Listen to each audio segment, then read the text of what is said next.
Recuerden nuevamente que, como siempre nos hemos manejado, la idea es que vamos a estar viendo justamente el tema que elegimos para el día de hoy, referido a altas y bajas, algunas formalidades. Vamos a aprovechar para hacer un repasito un poco de cómo está el tema de libro digital en Cava y qué están diciendo de provincia con su libro digital. Vamos a ir a hablar un poquitito de eso también. Y recuerden que cualquier consulta que tengan, cualquier duda, está habilitado el chat para que ustedes la puedan hacer en la medida que va avanzando la charla del día de hoy. Así que no hay ningún inconveniente en que la vayan haciendo por ese medio, y cualquier duda que llegase a quedar pendiente o mismo temas que quieran proponer para futuras charlas, lo van a poder hacer justamente a través de ese chat.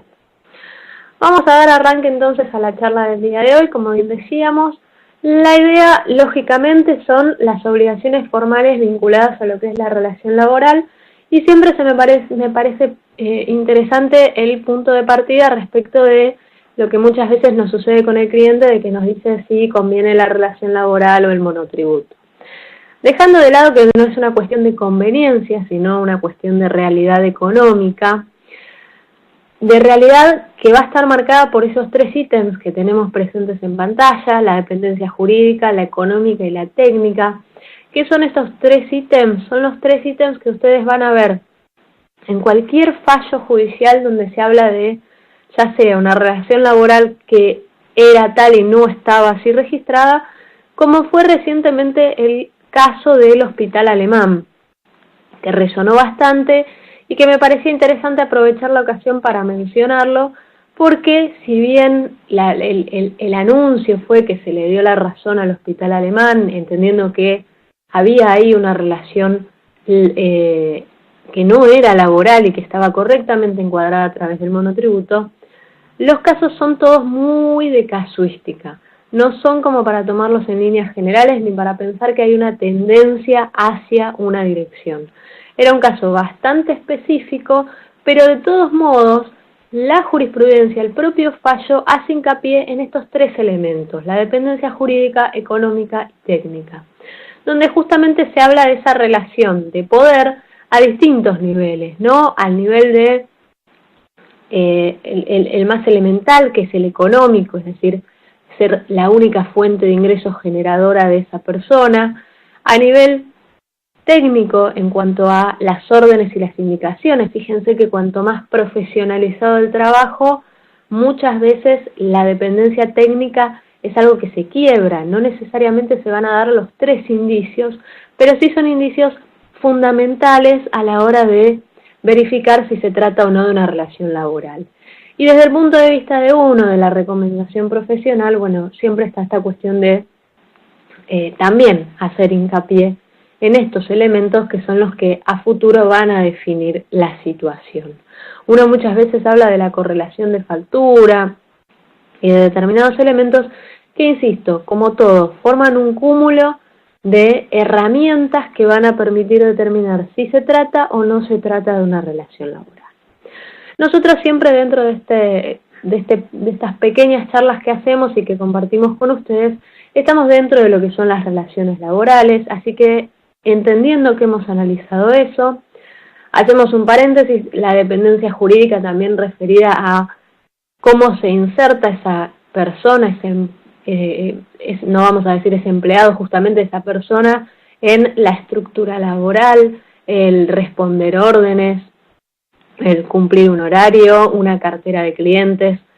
De nuevo, distinto índole de elementos que configuran lo que es la dependencia jurídica. Así cada uno de ellos. Nosotros, parados desde el lado de lo que ya es una relación laboral y habiendo entendido entonces que lo que corresponde es dar el alta dentro de lo que es la relación laboral, lo que vamos a hacer va a ser repasar algunas instancias, hoy más desde el punto de vista de las formalidades que tenemos que cumplir y en qué tiempo tenemos que cumplirlas. Por eso hicimos como una especie de línea de tiempo que la arrancamos con lo que es el alta temprana. Vamos a ver en las charlas que siguen el tema de liquidación de licencias. Algunos ya lo estuvimos viendo. En la anterior charla hablamos de lo que es la liquidación del aguinaldo, que estamos ya todos estén liquidando o próximos a liquidar.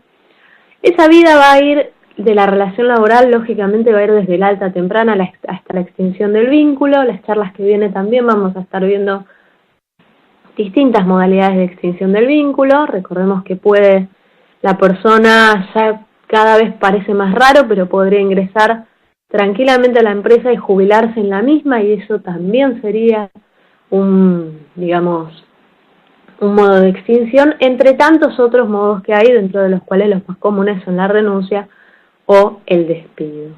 Y lógicamente, tanto el alta como la extinción del vínculo van a producir efectos, y hay toda una documental y plazos que nosotros tenemos que cumplir para poder,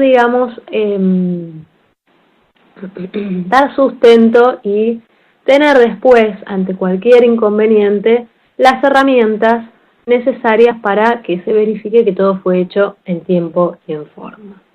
Y a su vez, toda esta vida de la relación laboral va a terminar registrada en un libro de sueldos que se va a registrar todos los meses, al igual que la entrega de los recibos de haberes.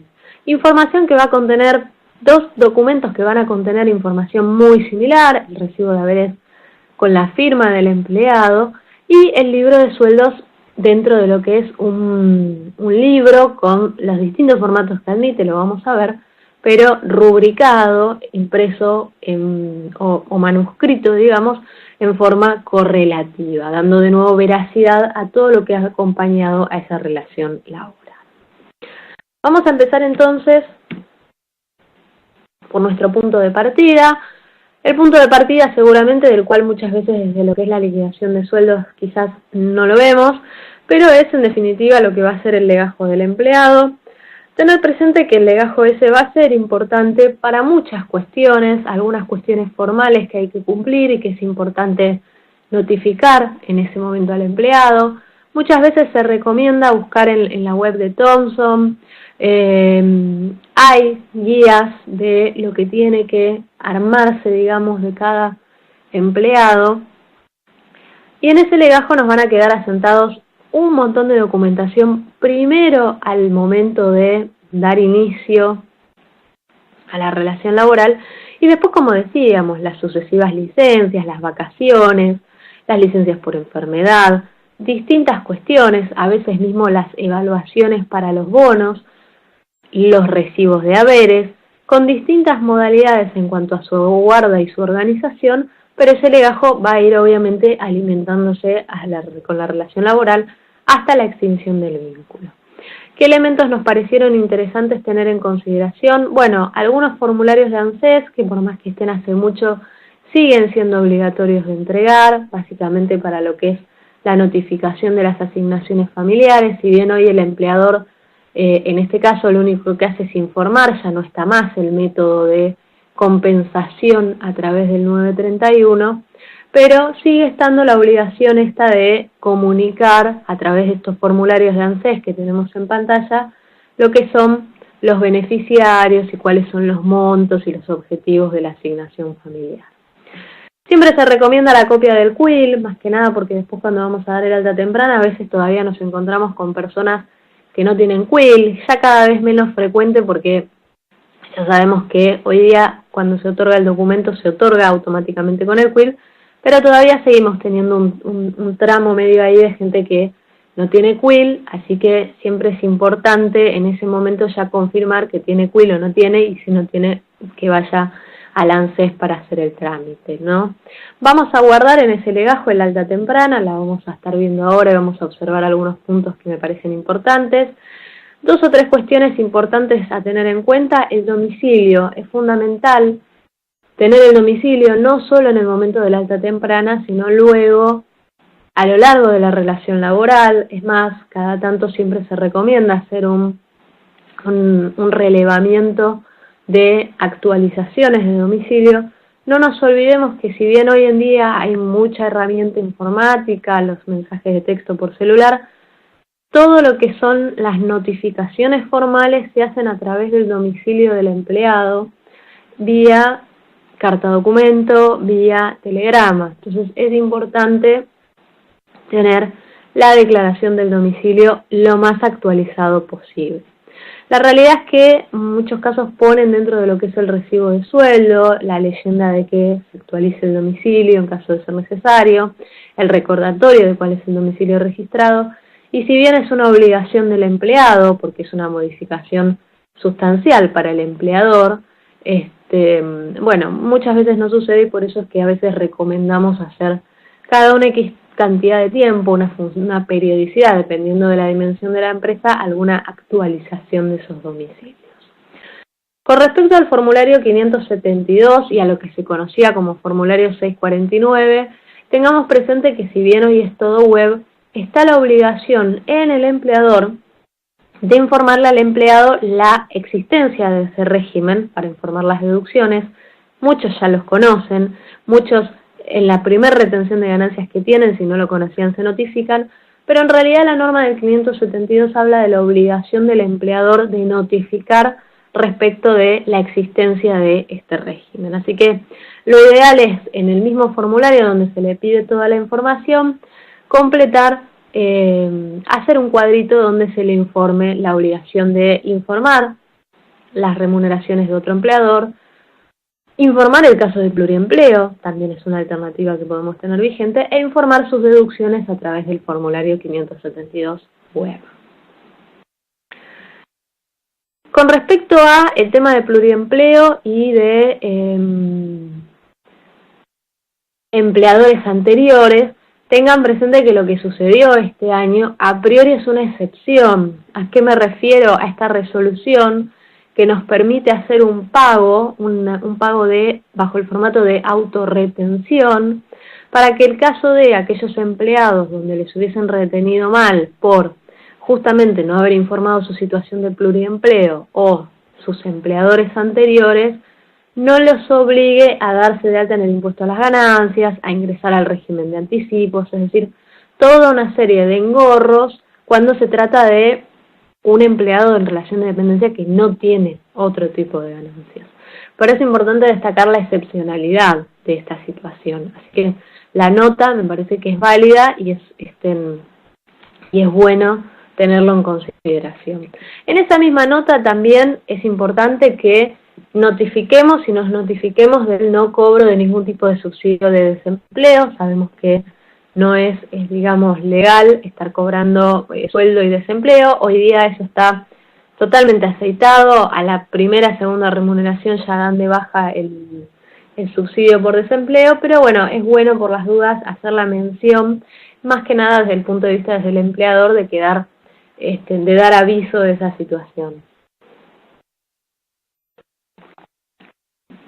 También tenemos que hacer constancia de la entrega de elementos de trabajo y de la credencial de la RT, sobre todo el genérico de la credencial de la RT para todos, para que sabemos que desde el día 1 el empleado va a estar dado de alta en una RT, que es la que tenemos que tener contratada. Obviamente, previamente tuve que haber contratado a la RT, así que voy a tener una credencial para darle para que en caso de accidente pueda ser utilizada. También es importante darle el formulario de declaración de beneficiarios para el seguro de vida obligatorio. Acá estamos hablando específicamente del formulario del seguro de vida que se paga vía 931, lo habíamos estado viendo en algunas charlas previas. Ese seguro de vida va acompañado con un formulario de beneficiarios, es importante dárselo en este momento, como para que el empleado nos pueda informar quiénes serían los beneficiarios y hacérselo llegar a la compañía. El reglamento interno lo mencionamos como una cuestión accesoria, lógicamente, porque en realidad va a depender de si la empresa lo tiene o no lo tiene, pero si lo tiene es un buen momento como para dejar asentado la notificación y sobre todo la aceptación del reglamento interno. No nos olvidemos que a veces a través del reglamento interno se regulan cuestiones que no están en la ley de contrato de trabajo, sin que las mismas sean excesivas o generen ninguna cuestión negativa en cuanto a la relación laboral, más allá del orden, pero sí es importante el dar acuse y la aceptación de esas reglas que luego a posteriori pueden generar situaciones puntuales. Esto lo pasamos un poco rápido porque, bueno, es un poco más una cuestión de repaso insisto, de cuestiones que quizás uno desde el lado de la liquidación no los tiene presente, pero a veces las consultas están. El legajo, como bien decíamos, después se va a ir completando con una sucesión de eventos. Es importante cada uno en función de la relevancia que va teniendo. Por ejemplo, el tema sabemos que las enfermedades tienen plazos legales, entonces es importante todo el intercambio de información respecto de una enfermedad cuando se empieza a prolongar para poder cumplir con los plazos de pago por un lado y el inicio de la reserva de puesto por otro lado. Las sanciones, por ejemplo, también es importante dejarlas adjuntadas. ¿Por qué? Porque si a posteriori pueden llegar a ser causal de un despido, va a ser importante, más allá de la razonabilidad que la evaluará un abogado, que esas sanciones estén archivadas con sus correspondientes aceptaciones o impugnaciones. Y distintos otros tipos de formularios. Más allá de lo que va a ser entonces la constitución del legajo, como bien habíamos dicho, vamos a tener que dar el alta temprana a nuestros empleados. Es importante mencionar también, acá nos consultan los pasantes también van a tener alta temprana en AFIP. Hay distintos códigos que nos va a permitir utilizar AFIP, los vamos a ver algunos de ellos ahora. Y con esos códigos, por ejemplo, lo que es hoy la ley de pasantía, hace obligatorio el hecho de que ese pasante quede amparado por mi RT y también que tenga obra social, donde lo que se va a estar pagando es la parte de contribuciones de la obra social. El código en el caso de los pasantes va a ser el código 27. Lo que es importante es que ese código nos habilita un alta en carácter de pasante y no en carácter de, por ejemplo, una relación normal a tiempo completo indeterminado o las distintas casos. Nos paramos un minutito antes, tengamos presente que si estamos en la circunstancia de un empleador por primera vez, vamos a tener que dar de alta primero a través del sistema registrar el código 302 de aportes del empleador. Y segundo, vamos a tener que ingresar a simplificación registral empleadores. Si no tenemos el servicio, lo habilitamos. No es uno de los servicios que AFIP haya dado de alta, así que lo vamos a tener que habilitar. Y la primera vez que entramos vamos a tener que cargar estos 4 ítems que tenemos tildados en pantalla. Lo cargamos una vez y después, salvo que haya modificaciones o cuestiones que tengamos que agregar, no va a ser necesario volver a cargarlos, ya quedan automáticamente. Algo que sí es importante porque muchas veces se olvida y demora un poquito de tiempo, lo decíamos antes. Antes de cualquier alta temprana, lo ideal es tener contratada la aseguradora de riesgo del trabajo y con la misma compañía, que generalmente lo otorgan, el seguro de vida obligatorio.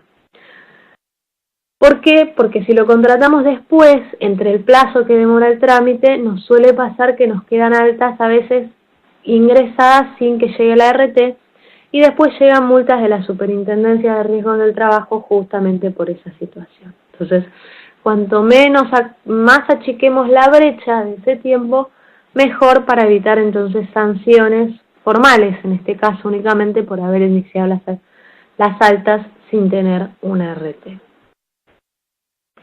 Con respecto a la info que nos está pidiendo en pantalla, la fecha de inicio de actividad va a ser la de explotación justamente de trabajadores, de inicio de actividad, digamos, con trabajadores. El domicilio de explotación, acá es importante, sí, van a ser los domicilios donde se encuentran los trabajadores. Tengamos presente, es muy común ver empresas con domicilio legal en capital, porque han hecho sus trámites a través de la IGJ, por alguna particularidad, pero que, por ejemplo, la fábrica se encuentra en provincia de Buenos Aires. O así, abierto a todo el país, es indistinto, pero lo importante es que el domicilio de explotación que vamos a asociar a cada alta temprana sea justamente donde están los trabajadores. Incluso tienen la opción de ambulante para trabajadores que no estén ubicados específicamente en un punto de trabajo, sino que, por ejemplo, como es la actividad de viajantes, tengan cierta movilidad que no nos permita radicarlos específicamente en un punto. El domicilio de explotación va a ser importante después también a la hora de cómputo de crédito fiscal, lo vamos a ver ahora en unos minutitos, y también a los efectos de los pagos de las asignaciones familiares. No nos olvidemos que si bien lo paga ANSES saca parte de la información de los 931 que se presentan todos los meses, y el 931 cada vez más simplificación registral, declaración en línea, cada vez más están interconectados, funcionando como si fuesen una parejita. Y la información de simplificación registral me limita en muchos casos o se me vuelca automáticamente en lo que es el formulario 931. Así que no es menor el dato del domicilio de explotación. Y recuerden que el crédito fiscal deriva del decreto 814 del 2001, decreto que si bien a priori fue derogado por la ley, por la reforma impositiva, se lo deja en una vigencia temporal, digamos, hasta el 2022. Y de hecho, hasta el 2022, para todo lo que es tercer cordón de Buenos Aires y restantes provincias, se establecen cuáles son los porcentajes de crédito fiscal que me voy a poder computar. Ya que estamos parados en ese tema, recordamos que la remuneración afectada a cómputo de crédito fiscal va a ser la nueva remuneración 10, a la cual se le aplica la detracción. Bueno, sin irnos de tema, convenios colectivos de trabajo. Esto sabemos que va a estar asociado a cuál va a ser la actividad de la empresa, cuál va a ser específicamente la actividad de los trabajadores. Podemos llegar a tener empresas con más de un convenio colectivo, no sería tan raro encontrarlo. Sí tengamos presente que, es muy raro encontrar una actividad que no pueda ser encuadrada en ningún convenio colectivo. Lo que muchas veces pasa es que no se le quiere dar el encuadre del convenio para evitar la parte de lo que son las cargas sindicales. Vamos de nuevo a lo que hablábamos al principio, ¿no? Hay de fondo una situación de realidad económica y será bueno la aceptación de una contingencia el hecho de no tener ningún convenio colectivo de trabajo. También es importante tener en cuenta que el convenio no va por conveniencia o comodidad, sino que justamente va definido por la actividad, porque también si elijo mal el convenio colectivo puedo tener después inconvenientes de encuadre, que son también bastante complicados. Y finalmente la obra social. A priori la obra social lo que vamos a hacer va a ser dar de alta la obra social que le vamos a estar dando al personal fuera de convenio. Recordemos que las obras sociales pueden ser convencionadas o pueden ser de personal jerarquizado, y vamos a estar dando de alta la obra social que represente al convenio, que esté asociada al convenio colectivo que estamos dando de alta. Es decir, si vamos a dar de alta comercio, vamos a dar de alta entonces también la obra social de OSECAC. No vamos a necesitar entrar acá para dar de alta cada obra social, porque después cuando los trabajadores los damos de alta, si traen una opción de obra social, directamente el sistema la va a estar incorporando. Así que ahí no vamos a tener inconveniente. Una vez que cargamos todos esos datos, el sistema nos va a permitir entonces registrar nuevas altas. Volvemos un minutito para atrás, por las dudas para los que no estén tan acostumbrados al tema de altas, desde relaciones laborales, vamos entonces a registrar nuevas altas, desde ahí mismo también vamos a dar las bajas y vamos a hacer el ingreso de datos complementarios. Esta es la información que nos va a estar pidiendo, esta es la información necesaria para dar el alta temprana. No es toda la información que nos pide AFIP. AFIP también nos va a pedir información complementaria que no es tan relevante claramente y nos da 10 días para completarla. Pero como hay una temporalidad, hay un momento en el cual nosotros tenemos que dar el alta temprana, donde a veces nos puede pasar que no tengamos todos los datos, nos pide a priori estos datos como obligatorios para dar inicio a la relación laboral. De estos datos me parece interesante mencionar el tema de la obra social. Esto por suerte es algo que ya en AFIP lo han corregido, y cuando el empleado trae una opción, obligatoriamente me la trae y no me permite cambiarla. Entonces, si yo tengo un empleado que lo voy a ingresar al convenio de los metalúrgicos, por naturaleza su obra social va a ser la del gremio de los metalúrgicos.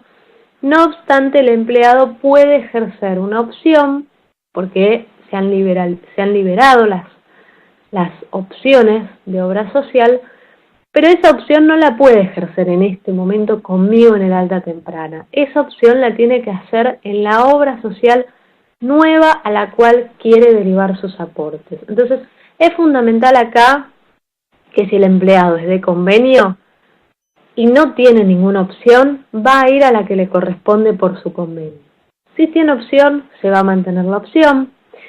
Y si es personal fuera de convenio, va a pasar lo mismo. Me va a traer la opción, si la persona previamente hizo una opción, o bien no le voy a poder poner opción y le tengo que dar de alta en una obra social de personal jerarquizado. Yo sé que en la atomicidad de casos uno encuentra de todo y encuentra empleados fuera de convenio a los cuales se les ha dado de alta, por ejemplo, en OSECAC.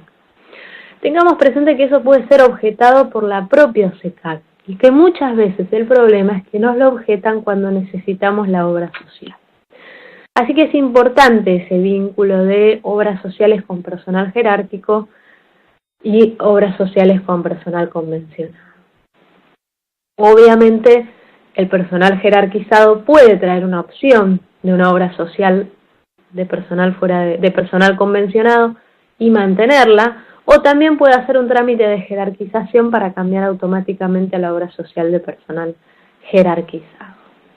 Espero no haberlo hecho muy largo, espero que se haya entendido. Cualquier cosa, chat, ponen consultas y volvemos. Si no, avanzamos por los temas que me parecen más importantes destacar. Siguiendo con los datos que me va pidiendo el sistema me va pidiendo el convenio, la categoría, el puesto desempeñado.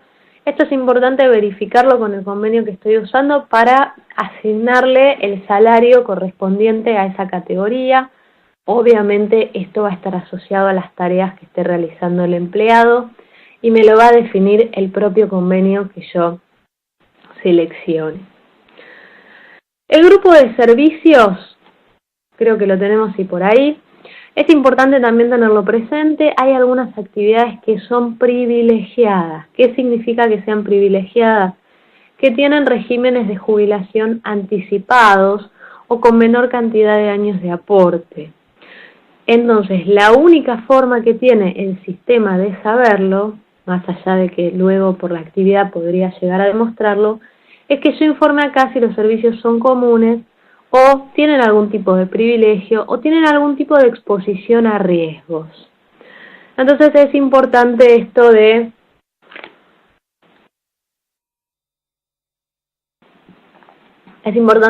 estar seguro dentro del convenio que esté parado si la actividad es una actividad de algo que tiene en cuenta con algún tipo de privilegio o particularidad o es una actividad común. Si es común, no le va a generar ningún beneficio jubilatorio, digamos, adicional, sino que va a ser el cúmulo normal de cualquier empleado. Modalidad de contratación, lógicamente tenemos toda la apertura, hablábamos recientemente del código 27, pero también tenemos el código 14 del nuevo periodo de prueba, que va a estar involucrado para cualquier realización que vaya a ser a tiempo indeterminado, tanto para jornadas parciales como jornadas completas, es decir, va a trabajar mediodía o va a trabajar el tiempo completo. En ambos casos, la instancia del periodo de prueba puede identificarse con el código 14. La modalidad de liquidación, la retribución pactada me va a pedir la fecha de inicio, me pide la fecha de fin porque asociado con el punto de modalidad de contratación, también puedo estar dando de alta un contrato a plazo fijo, en cuyo caso yo ya voy a saber cuándo termina y le voy a informar al sistema su fecha de inicio y su fecha de fin. Con un comentario importante a tener en cuenta, la fecha de fin le da la baja automáticamente, entonces es importante estar presente que muchas veces los contratos a plazo fijo se renuevan, se extienden y bueno, que no se nos quede el empleado sin relación activa en AFIP por habernos olvidado eso. En el caso de el empleado eventual, es otra modalidad bastante común que también se usa, obviamente no voy a poner fecha de fin. Me están haciendo dos consultitas antes de avanzar a la pantalla siguiente. Me dicen, cuando el empleado está fuera de convenio y trae una opción de obra social, previamente hizo el trámite en la obra social o se encarga el empleador.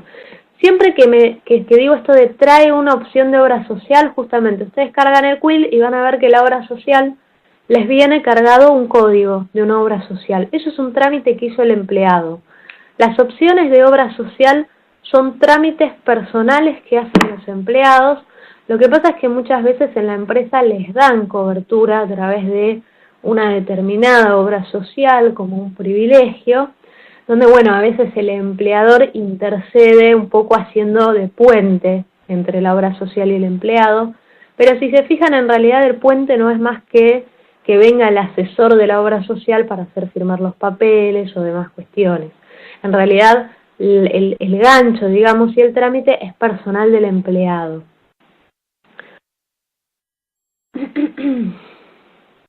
En el caso del contrato de plazo fijo, si reflejo la baja, también hay que notificar formalmente al empleado. Recuerden que cuando son de más de un mes de duración, sí se debe notificar al empleado, se lo debe preavisar y no se lo puede poner, no se puede entender que la extinción del contrato está notificada por más que esté volcada, justamente escrita en el contrato. Hay que notificarlo, si no, eso puede generar inconvenientes con la modalidad utilizada. Por último, me preguntan si cuando utilicé el código 14 respecto de un nuevo periodo de prueba y se cumplen los 3 meses, si hay que cambiarlo de modalidad de contratación. La realidad es que AFIP en el ABC, no recuerdo cuál es el ID, responde que las modificaciones que hay que hacer son aquellas que AFIP no se notifica a través luego del 931.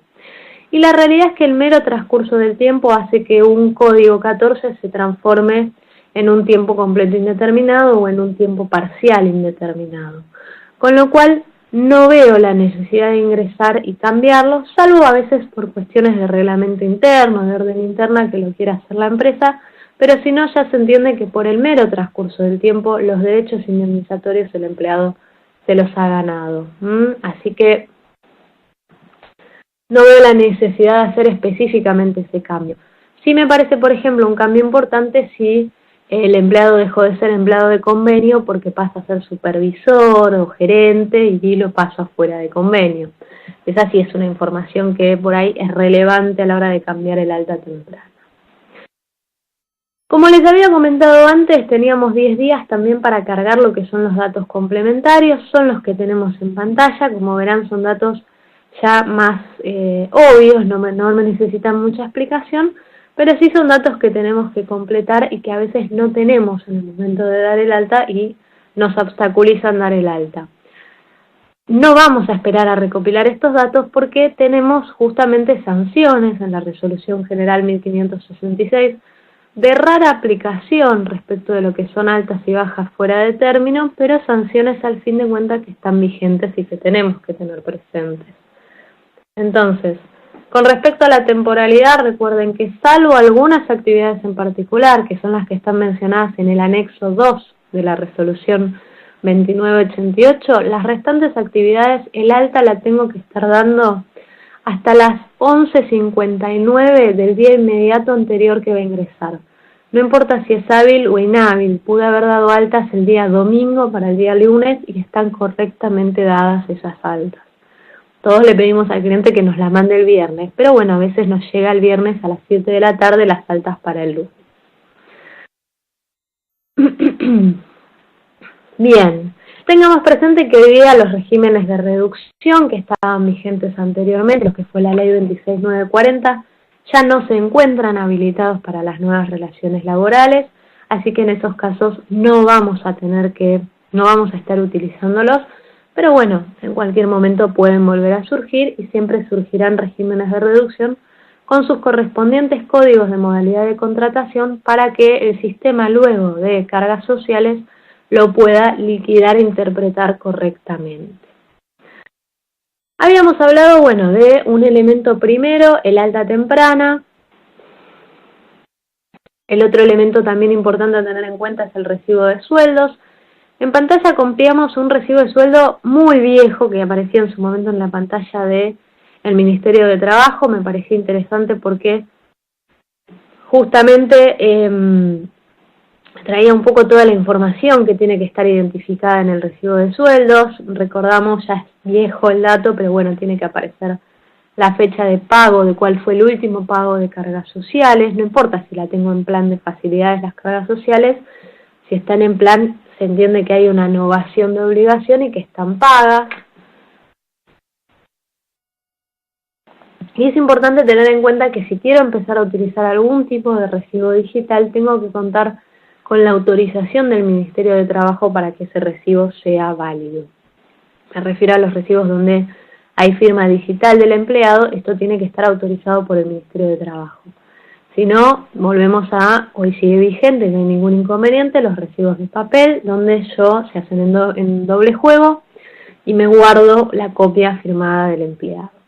La ventaja que hoy tenemos es que de la mano de esto está la obligación de pago bancarizado. Entonces, el recibo de sueldo muchas veces es prueba de haber pagado esos haberes, y eso hoy también se puede respaldar a través de lo que es, digamos, un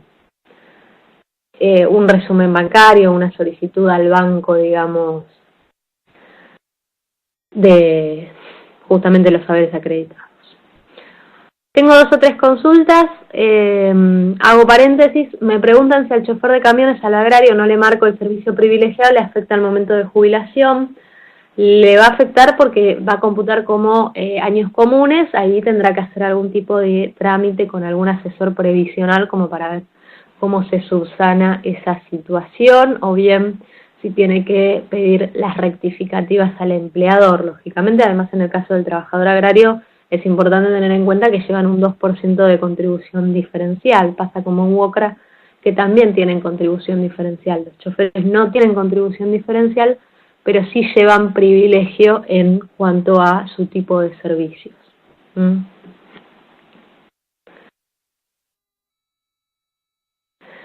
Y también me preguntan algo que es importante, es buena la consulta y ya avanzamos con lo que es libro de sueldos. ¿Qué pasa cuando pago sueldos muy por encima del convenio, pero las tareas por ahí son de convenio? La realidad es que los convenios, lo que suelen decir, el gran problema que tenemos con el sindicato es cuando vienen a la empresa y tenemos 10 empleados, de los cuales en convenio hay 1 o 2.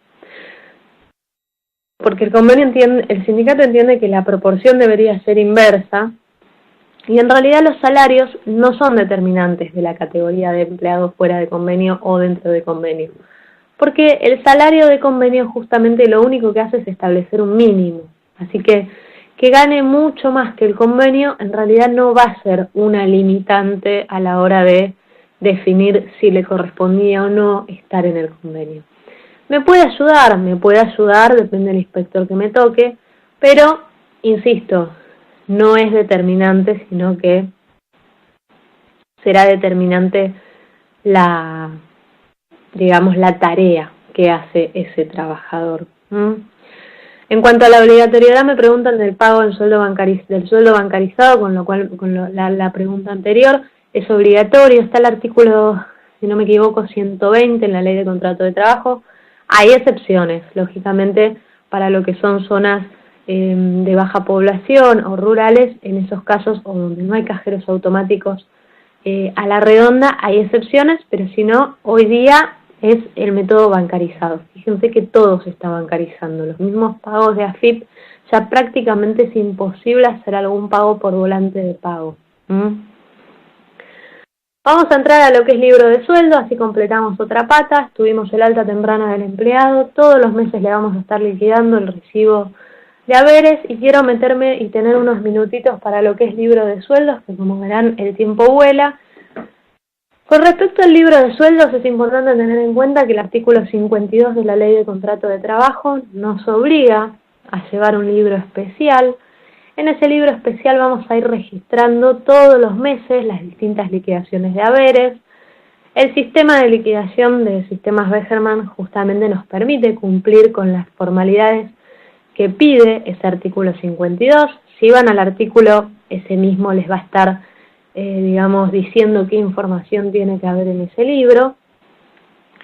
Hay distintos formatos vigentes, lo que es el famoso libro manuscrito, El sistema de hojas móviles, que también es son los dos como más comunes, y después para grandes nóminas está la posibilidad de guardado de microfichas a través del CD-ROM. Cualquiera de estos tres sistemas vigentes, salvo vamos a ver lo que es la excepcionalidad ahora de lo que fue Capital, tiene que estar con la autorización del ministerio. Es decir, yo no puedo tener un libro sueldo sin rúbrica y estar pasando los sueldos ahí. Mejor dicho, puedo tenerlo, pero no va a ser válido ante una inspección, no va a ser válido ante un juicio. Lo mismo que las hojas móviles. Yo puedo estar imprimiendo el libro que sale del sistema Begerman, pero si no lo hago sobre las hojas móviles correspondientes, tampoco va a tener validez como rubricado. Entonces, la pregunta es, ¿dónde tengo que rubricar? Voy a rubricar en el Ministerio de Trabajo de la jurisdicción donde se encuentra la mayoría del personal trabajando. O me dice la norma, al menos el 20% de la dotación, entendiendo que puedo tener una sede administrativa en un lugar y la fábrica en otro. ¿Qué pasa con estos famosos casos? Donde yo tengo el domicilio legal, por ejemplo, en Capital, y la fábrica con todos los empleados en provincia. Bueno, lo primero que tengo que saber es cuando tengo más de una jurisdicción en juego, distintas provincias porque tengo distintos puntos de trabajo, tengo que hacer un trámite adicional y previo a la rúbrica del libro, que es la centralización. La centralización no es ni más ni menos que la denuncia de todos los domicilios de trabajo que se informa justamente a la sede a donde a mí me corresponde rubricar, para que luego con ese libro único, ese libro tenga vigencia ante todas las autoridades de aplicación de las distintas provincias. Entonces, ¿en dónde voy a centralizar?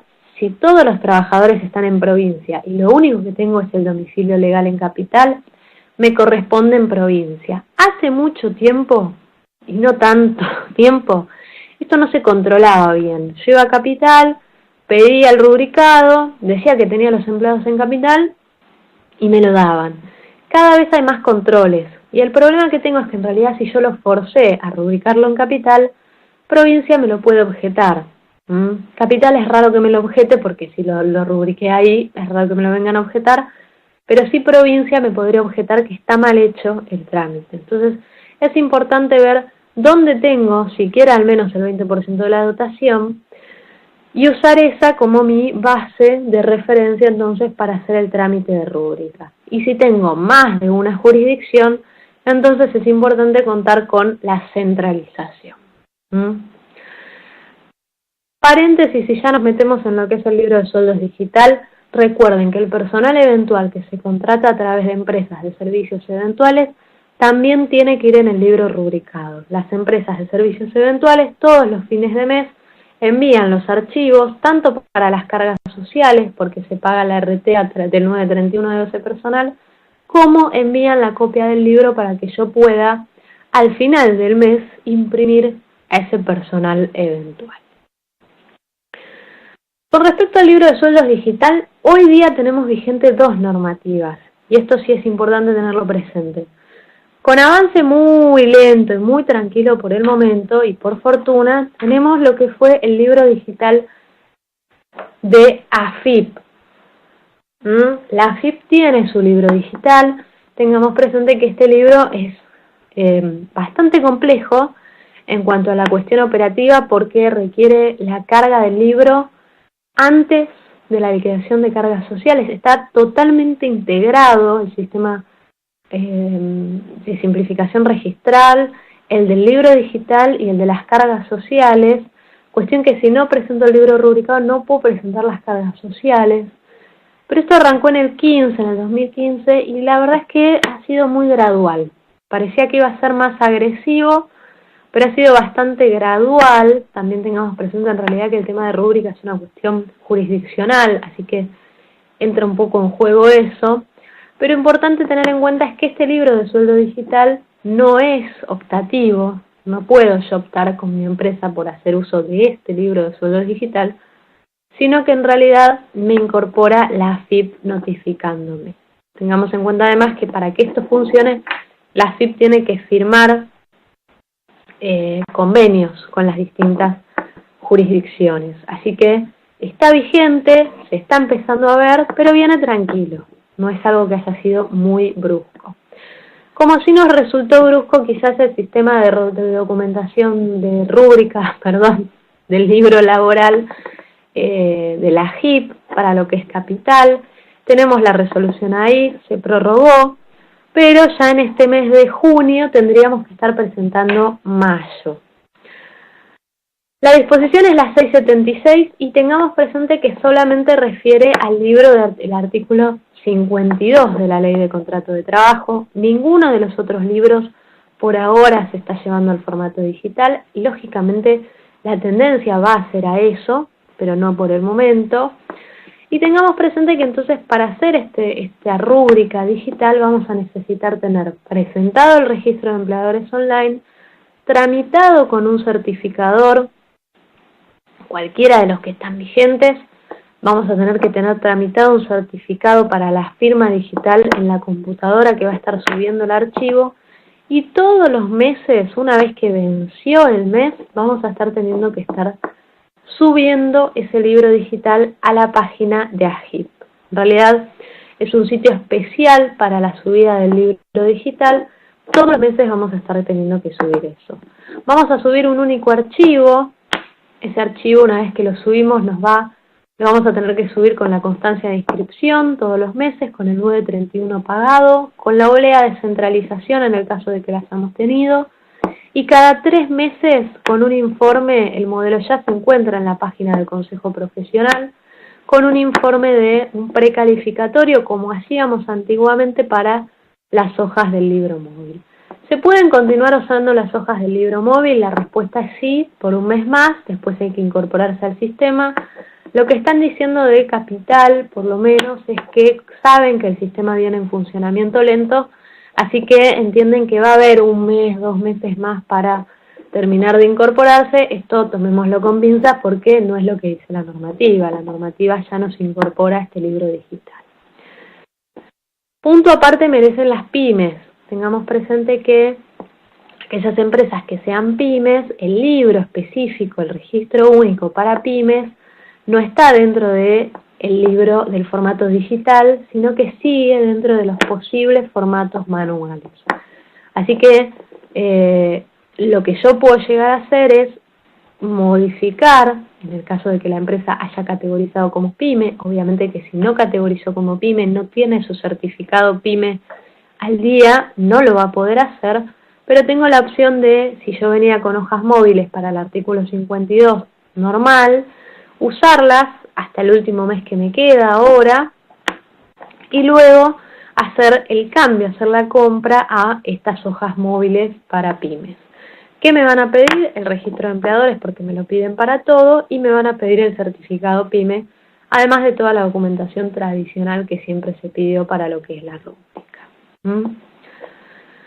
Así que bueno, tenemos para entretenernos con esto, para subirlo y para ver cómo funciona. Tengo entendido que por ahora está funcionando con sus limitaciones. ¿Qué están diciendo de provincia? Para que lo tomemos con pinza, están empezando a limitar las ventas de hojas. Parecería que provincia o se incorpora al libro digital de AGIP, porque Provincia de Buenos Aires sí había firmado convenio con AGIP y nos obliga a ir por ese libro, o sacará su propia versión del libro digital y tendremos otra versión más para estudiar, cuestión que está en estudio y en avance eso también desde el lado de Provincia de Buenos Aires. Así que bueno, habrá que estar atento y ver con qué se nos aparecen. Como les decía, la ventaja es que por ahora ni AFIP ni AGIP en estos 2 casos puntuales han regulado en forma digital los otros tipos de registros. Recordamos también que en el caso de Capital tienen el registro de horas extraordinarias desde hace unos pocos años, que también hay que llevarlo. Recordamos que en paréntesis está la planilla horaria del personal femenino. La planilla horaria, recuerden que en realidad es obligatoria para todo el personal, pero debe estar rubricada por la misma delegación del Ministerio de Trabajo que me corresponde cuando se trata de personal femenino. Y después tengo toda una serie de libros especiales para las distintas actividades que también se rubrican y deben ser llevados de acuerdo a las modalidades específicas de cada uno de ellos. Insisto, por ahora ninguno de estos vía digital, solamente la vía digital para el artículo 52, nominados por AFIP para ese libro, en cuyo caso el libro digital de AFIP, debería suplantar totalmente el libro de AFIP, y específicamente los de AFIP, nóminas de más de 10 empleados que no tengan su certificado PYME o bien que quieran utilizarlo. También recordamos que para nóminas incluso menores a 10 empleados se puede optativamente ingresar en el libro digital. Acá sí, en el caso de AFIP es posible la vía optativa. ¿Quedó más o menos entendido un poco cómo estamos parados hoy con el tema de los libros digitales? La verdad es que uno siempre viene pidiendo esto de que se digitalicen, pero el problema es que cuando lo digitalizan con AFIP fue como una cosa que salió toda abrupta de la nada en diciembre, para implementar para allá, con la gente en vacaciones, con las fiestas. Por suerte se prorrogó, nos dio un poco más de tiempo, pero hubo bastante desborde con la información, bastante poca información de parte de los consejos, porque no la tenían ellos tampoco. Así que bueno, quedamos todos un poco ahí anonadados, por así decirlo. Tienen copia ahí de las planillas horarias, hay bastantes formatos en internet, no es algo que genere inconvenientes, sencillamente se imprime en el que les resulte más práctico. La planilla horaria tiene que estar a la vista del personal, es algo que los inspectores verifican, que se encuentre, por ejemplo, si es una oficina con ascensores, en el ascensor, en la entrada, obviamente con la firma del empleado. Esto muchas veces, cuando hay altas y bajas, lo que se recomienda es que, bueno, cada una X periodicidad de tiempo la vayamos renovando para estar como lo más al día posible. Sabemos con respecto a la rúbrica, lógicamente, que todo lo que yo imprima va a ser válido desde el momento en que yo imprima esa rúbrica, y eso va a tener validez para un juicio, va a tener validez para las inspecciones. Obviamente que el libro va a tener que cumplir con los mismos requisitos que cualquier libro de comercio, ¿no? No puede tener enmiendas, no puede tener tachaduras, no puede tener blancos, etcétera, etcétera, etcétera.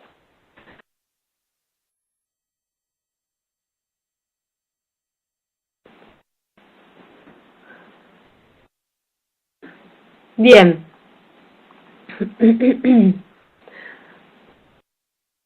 Habíamos hablado también de, obviamente, la parte de la extinción del vínculo. La parte de la extinción del vínculo también tiene temporalidad, es importante tenerlo presente, son 5 días corridos desde la baja. Acá es importante lo de los corridos, porque a veces nos cae algún feriado largo en el medio y se nos escapa el corrido. Sí tengamos en cuenta que cuando son renuncias, por ejemplo, y por ahí no nos llegó el telegrama, si la empresa prefiere aguardar a que le llegue el telegrama por cualquier inconveniente, por cualquier cuestión, tenemos la forma de subsanarlo, digamos, específicamente poniendo la fecha de recepción del telegrama. En los otros casos no, tenemos la temporalidad con el mismo tipo de régimen de sanciones, digamos, que hablábamos al principio de las altas. Con respecto a la baja, obviamente la información va a ser bastante más escueta, la que vamos a estar informando. Sencillamente en pantalla lo que tenemos para que tengamos presente es cuando damos alguna baja muy viejita, me parecía interesante traerlo. Cuando la baja es bastante actualizada, y vamos a tener para completar hasta fecha telegrama de renuncia. Lógicamente, si es un despido, no va a llevar ese ítem. Si es una renuncia, lo completamos. Podemos incluso no completarlo, pero es un ítem que nos permite salvar si nosotros estuvimos esperando, digamos, esperando el telegrama. Cuando es una baja muy vieja, les puede pasar que además les pida la información que tienen debajo. ¿Cuál era el convenio, la categoría? ¿Por qué? Porque cuando inició simplificación registral, con sus distintos tipos de nombres por los que fue mutando, había información que no se pedía. Entonces, sencillamente lo que nos hace es completar esa info. Nada para preocuparse, completamos la info y con eso podemos pasar de largo. Una vez que tenemos la baja hecha, obviamente haremos la liquidación final, le daremos sustento con el recibo de sueldo y le daremos sustento en el libro de sueldo rubricado. tenemos dos certificados con los cuales cumplir, o dos leyes con las cuales cumplir. Por un lado, el artículo 80 de la Ley de Contrato de Trabajo y por otro lado, la certificación de ANSES. ¿Son obligatorios de entregar? La respuesta es sí. Pese a que la información que vamos a estar brindando en esos certificados es información que hoy está en la página de AFIP, disponible incluso para el trabajador, porque a través de aportes en línea el trabajador se entera cuáles son los aportes ingresados y si están pagos o no están pagos, sigue subsistiendo la obligación de entregar estos certificados al trabajador, impresos, firmados por el empleador y certificada esa firma. ¿Por qué es importante tenerlos preparados? En realidad el tema es que se puede activar una multa. ¿La multa de qué consta? Si el trabajador me intima la entrega de esos registros, yo tengo 48 horas para entregarle esas certificaciones, porque si no, el certificado de la certificación, porque si no, me cabe una multa de 3 veces la mejor remuneración mensual normal y habitual. Es decir, la misma que usé para un artículo 245 o que usaría, porque hasta incluso el trabajador que renunció puede intimarme. Acá no tiene nada que ver con cómo se extinguió el vínculo, sino con la obligación de entregar este certificado y esta certificación. Y si pasan esas 48 horas, entonces se acredita automáticamente esa multa a pagar. Ahora, es importante tener presente que hay un decreto, que es el 146 del 2001, que estableció, cuando se dio origen a lo que fue la certificación de ANSES, que fue la primera que apareció en AFIP, que se podía generar desde la web de la AFIP, lo que estableció fue que el trabajador tiene que esperar 30 días desde que se extingue el vínculo para recién poder iniciar el reclamo de que se le entreguen estos certificados. Digo certificados para hablar en general. Si no aguardó los 30 días, esa notificación no es válida. Obviamente esto habrá que llevarlo con los abogados, porque si ya me está intimando el pedido, la situación se está empezando a poner compleja y la multa, insisto, son 3 remuneraciones, así que amerita hacerle el seguimiento. Pero el decreto me da a mi favor esos 30 días. ¿Me los da de gracia? No, me los da porque yo necesito presentar el último 931, donde estoy generando la liquidación final. E independientemente de cuál sea el motivo de la liquidación final, en la mayoría de los casos esa liquidación final va a tener haberes remunerativos y haberes no remunerativos que yo informo en el 931.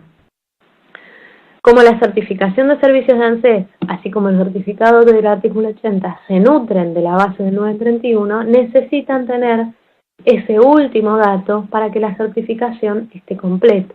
Recordemos que también es importante que la información que se está manifestando sea la correcta. Y también tengo que tener la baja para poder pedir estos certificados en esta instancia. Puedo pedirlos también para reconocimiento de servicio, en cuyo caso no necesita la baja del sistema, pero acá estamos hablando puntualmente del caso de las extinciones de vínculos, donde sí el sistema necesita tener dada la baja en AFIP y el 931, entonces, para que yo pueda avanzar con los certificados y con las certificaciones. Hoy día, artículo 80 y ANSES son obligatorios generarlos a través de la página de AFIP. No puedo generar los manuscritos, y si veo que hay información que trajo mal del 931, tendré que ir a ver qué pasó en ese 931, a ver si lo tengo que subsanar. También tengo el cuadro de observaciones, como para si es un error menor que no genera ningún inconveniente al trabajador, tengo la opción incluso de poder modificarlo desde ahí. Finalmente, como para redondear un poco, asociado a lo que es nuestra liquidación, sabemos que el sistema nos va a permitir acompañar todos estos procesos. Dejé pegadas algunas pantallas como para que veamos que un poco la misma información que recopilamos para el alta de AFIP, para la información complementaria, es la que vamos a estar cargando en el sistema, es la que nos va a permitir luego cargar la agenda de ese empleado, toda la información, los familiares. Recuerden que sigue siendo obligatorio que aparezcan los familiares en el libro sueldo. No tanto en Capital, pero me ha pasado en las rúbricas de Provincia de Buenos Aires que miran que estén los familiares cargados. Así que independientemente de que no se pagan las asignaciones familiares a través del empleador, sí sería bueno tener actualizado ese dato. Así que el sistema nos va a permitir cargar toda la misma información. ¿Para qué? Para que luego podamos generar la liquidación de todos los meses con su respectivo sueldo y libro de sueldo, y también desde ahí entonces disparar lo que es la liquidación de haberes. Bueno, no sé si tenemos alguna consulta más. Hicimos así como un repaso general entonces, insisto, de lo que es toda la relación laboral desde el inicio hasta la baja, pasando por distintas cuestiones que nos parecían interesantes mencionar. Como les había comentado antes, la idea de hoy era hacer un poco una cuestión más bien formal, y también les queda para disposición de ustedes. Va a estar el material que se va a estar grabando. Ahora al cierre se termina de editar y ya se les envía el mail que hayan registrado, y sobre ese mismo mail van a poder enviar cualquier consulta que haya quedado pendiente. Dejé ahí algunas consultas que se nos escapaban, más que nada porque quería llegar un poquito con los tiempos.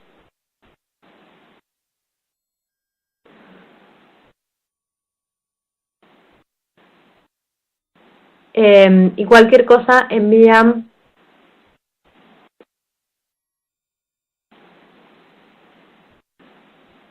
las consultas de ese mail. Me preguntan qué se puede plantear cuando en el alta figura la obra social, pero en el 931 no me permite poner la misma. No sabría cuál es el caso. En realidad, una vez que hoy día está todo tan parametrizado que si lo que me permitió en el alta temprana es un poco lo que me permite en el 931. Hay que ver si lo estoy subiendo al 931 con algún código que no lleve obra social. Habíamos hablado de las modalidades de contratación y nos olvidamos de mencionar, por ejemplo, el código 99 o el código 49, que se puede utilizar para dar de alta a los directores, que son las opciones donde o no pago contribuciones ni aportes o pago solamente el de obra social. Se me ocurre alguna modificación de ese tipo. Si no tengo presente un ejemplo ahora para eso. Con respecto a lo que es empleados rurales, en la página de los trabajadores rurales, tengan en cuenta también que está el registro del RENATRE que se prorrogó, te pedía bastante información. Está lo que es el tema de la libreta, que bueno, ya ahora sí se está transformando todo en lo que son ya tarjetas y no más libreta del trabajador rural. Ahí agregamos la obligación de que tenga el trabajador antes del inicio o su tarjeta o su registro. Apuntábamos para ese lado más que nada. A lo que esté vigente, eso se ha ido actualizando con el tiempo y ha ido cambiando a lo que esté vigente en el momento. Me preguntan cómo se debería dar de baja a los empleados temporarios, ejemplos rurales o heladeros. Sencillamente entrando por baja y se le pone la fecha de extinción. Ahí no hay ninguna otra cuestión para dejarlo asentado en el sistema y se le hace firmar la baja en el caso de que sean eventuales. Si son los de temporada, está la posibilidad también de utilizar códigos de suspensión de trabajo, ¿no? Porque también están las modalidades de trabajo de temporada. No sé si nos referimos a eventuales o trabajadores de temporada, ambas posibilidades, o eventuales darle la baja, o plazo fijo, la baja ya está en el momento definido, y el de temporada tenemos la alternativa de dejarlos sin servicios activos, porque subsisten una serie de obligaciones, como por ejemplo la de notificar el inicio de la temporada siguiente, pero informarlos sin servicios como para que obviamente no generen obligaciones y obviamente no están generando tiempo de servicios también, ¿no? Bien, certificado de ANSES de relaciones anteriores a la implementación del sistema. La verdad que déjame chequearlo, sería algo muy viejo. Entiendo yo que quizás exista la alternativa como para hacerlo manual, pero bueno, estamos hablando de casos ya, el sistema de lo que es certificación de ANSES está hace mucho tiempo implementado. Fecha de renuncia en las bajas, ¿de dónde sale? En la comunicación recibida. La fecha de renuncia sale en el mismo telegrama, el empleado va a informar desde qué fecha deja de trabajar y esa va a ser la fecha que yo voy a utilizar para liquidar los servicios y para darle la baja. Libro de horas extras es obligatorio en Capital, sí. No tengo presente ahora cuál fue la resolución, tiene ya unos 4 o 5 años, pero sí es obligatorio, es con un encolumnado bastante detallado de todas las horas extras que se realizan. Y me preguntan si en el artículo 80 es obligatorio rellenar el dato de la cuota sindical desde la fecha de ingreso a la baja. La verdad es que es un dato que aparece y es un dato que el artículo 80 menciona, porque no habla solamente de la parte de seguridad social, sino que también habla de la sindical, así que la lógica debería ser la entrega del artículo 80. Y sigue estando pendiente, sí, yo en general cuando viene conflictiva la situación, entrego un tercer certificado manuscrito porque hay información que no ha, en el certificado del artículo 80 de AFIP no se levantó el tema de los cambios de puesto que puede haber tenido el trabajador. Así que en general entrego, sobre todo cuando ya viene conflictivo, con algún tipo de intimación en el medio, complemento esos 2 certificados con uno manuscrito para que me quede ese pedido. Está bueno complementarlo con los abogados porque ellos están más al tanto de lo que es la jurisprudencia. Han habido incluso fallos donde se habla de lo innecesario de entregar ese certificado a los trabajadores, porque hoy ya está toda la información vigente, pero bueno, los artículos siguen estando y las multas siguen estando también y se aplican, así que es importante tenerlo presente.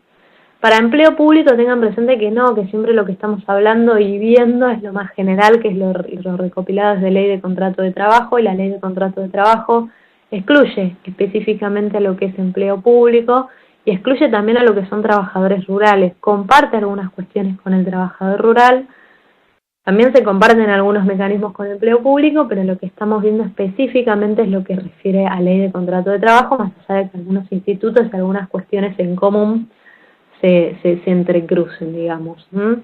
Y aplica a AFIP la multa por baja fuera de término. Me ha pasado muy excepcionalmente, por alta fuera de término o por baja fuera de término, así que no lo tomemos como regla. Bueno, los dejo a todos liberados, que tenemos una jornada interesante, una jornada cortita también seguramente. Vamos a estar todos atentos al partido de la tarde. Les agradezco a todos el tiempo, la participación como siempre, la devolución. Muchas gracias por el tiempo, muchas gracias por la atención. Y bueno, insisto, cuando les llega la grabación, sobre eso pueden enviar mail y nos estamos encontrando el mes que viene con algún tema que propongan ustedes o con alguno que nos parezca interesante a nosotros para relevar novedades, para ver dónde estamos parados. Muchas gracias y hasta la próxima.